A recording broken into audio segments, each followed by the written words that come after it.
का इंतजार कर रहा था। भगवान से उसे बहुत प्रेम था। बुलाया, बैठाया और उसने सबको बीड़ा खिलाया, पान खिलाया सबको। इसके बाद वहां से चले। अब ये आगे एक बड़ी सुंदर स्त्री चली जा रही थी। रास्ते में सुंदरता उसकी देखने योग्य थी।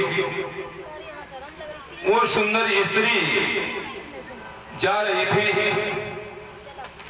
कन्हैया ने बुलाया, अरे सुंदरी।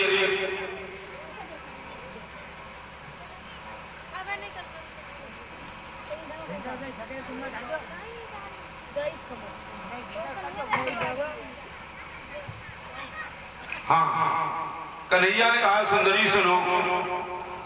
अब वो बेचारी सुंदर तो थी, लेकिन वो टेढ़ी थी 3 जगह से। गर्दन टेढ़ी थी, कमर टेढ़ी थी, टांगें टेढ़ी थी। चलती थी बेचारी तो लोग, बच्चे उसको मजाक उड़ाया करते थे। और जब सुंदरी कह के बुलाते तो वो चिढ़ जाती थी, फिर बच्चों को गालियां देती थी। कन्हैया ने भी जैसे सुंदरी कह के बुलाया तो उसको लगा कि कोई हमारी मजाक कर रहा है।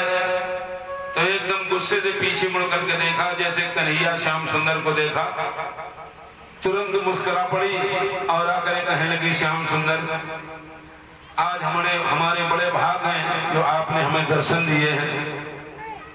कन्हैया ने कहा कि हाँ, हमें तुम्हारा वचन तो पूरा करना ही था।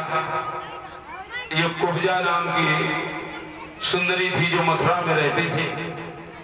पिछले जन्म में जब भगवान राम त्रेता युग में थे तो ये उस समय एक बड़ी सुंदर वैश्या थी, लेकिन भगवान का भजन करती थी। तो एक दिन ये जो है सज बज करके भगवान राम के आंगन में गई रात्रि में। और जहां भगवान राम सोते थे, जिस कमरे में, सीता जी भी वहां थी। और जब ये वहां पहुंची जाकर के तो सीता जी उस समय सो रही थी। और इसने राम तो सो नहीं रहे थे, इसको देख करके बैठ गए और कहने लगे, तुम यहाँ क्यों आई हो? उसका नाम पिंगला था।